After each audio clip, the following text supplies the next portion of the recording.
Hello all, welcome back. So इस वाले video में हम लोग डिस्कस करने वाले हैं कि डिफरेंट वेज जिससे आप अपने आप को स्पॉन्सर कर सकते हो जब भी आप मास्टर्स करने के लिए या फिर किसी भी टाइप के एजुकेशन के लिए आप यूके जा रहे हो।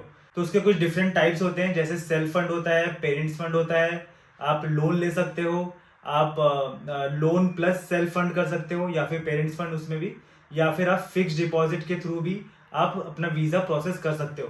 तो ये सारी चीज़ें हम कुछ डिस्कस करने वाले हैं एंड इसके अंदर भी मैं कुछ बताऊंगा कि ये सब चीज़ आपको फॉलो करनी पड़ेगी वरना आपका जो वीज़ा है वो रिजेक्ट हो जाएगा। तो सबसे पहले हम सेल्फ फंड से स्टार्ट करते हैं। तो सेल्फ फंड का जो बेसिक आइडिया वो यही है कि आपको जो भी आपका अमाउंट है, दैट इज जो पूरा कॉलेज फीस है, अगर आपके पास कोई स्कॉलरशिप है तो आप उसको माइनस कर सकते हो। बेसिकली वो आपके कैश लेटर में लिखा रहना चाहिए वो उस स्कॉलरशिप के बारे में।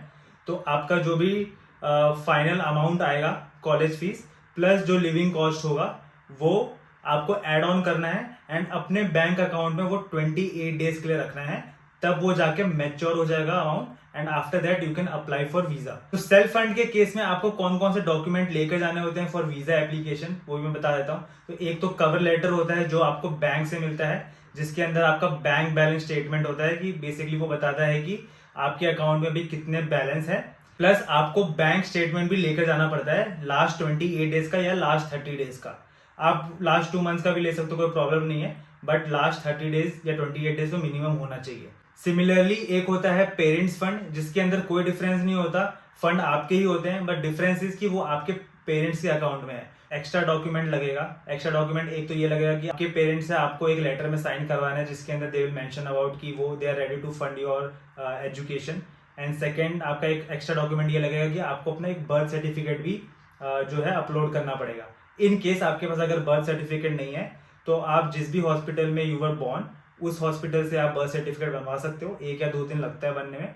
अदरवाइज अगर वो भी आपको नहीं पता या फिर कोई लोकल हॉस्पिटल था तो उस केस में मैंने क्या किया, मैंने अपने पेरेंट्स के अकाउंट में रखने के बजाय अपने अकाउंट में उस सारे अमाउंट को रखा सो दैट कि वो सेल्फ फंड में चले जाए and I don't have to create the birth certificate. So birth certificate की उसमें मेरे को जरूरत नहीं पड़ी। सो थर्ड केस आता है लोन का केस। ये केस वो है जहां पे आप पूरा अमाउंट आप लोन पे ले रहे हो, पूरा amount in the sense college fees as well as आपका जो भी पूरा लिविंग कॉस्ट है उसको जितना भी आया आपका उतना आप पूरा लोन ले रहे हो। तो उस केस में आपको कोई डॉक्यूमेंट नहीं लगता, बस एक डॉक्यूमेंट लगता है जो सैंक्शन लेटर होता है फ्रॉम बैंक, वो आपको डॉक्यूमेंट जो है सबमिट करना पड़ता है। लोन के केस में एक चीज बहुत जरूरी है ध्यान रखना, वो ये है कि आप लोन उसी बैंक से लो जो बैंक्स इस वेबसाइट में लिस्टेड है।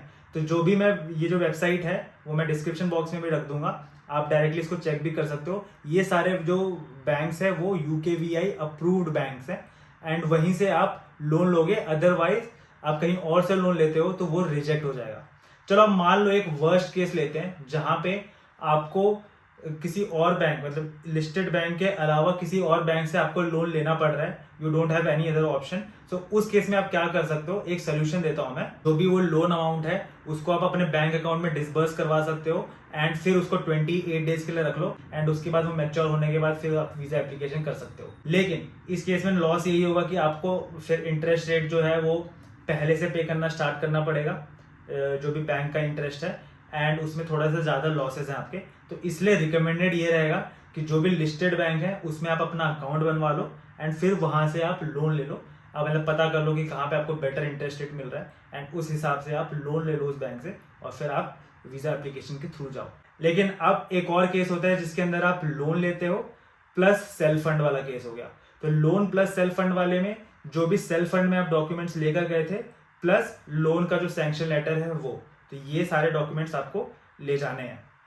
अब इसी में एक और केस होता है जहां पे लोन प्लस पेरेंट्स फंड होता है।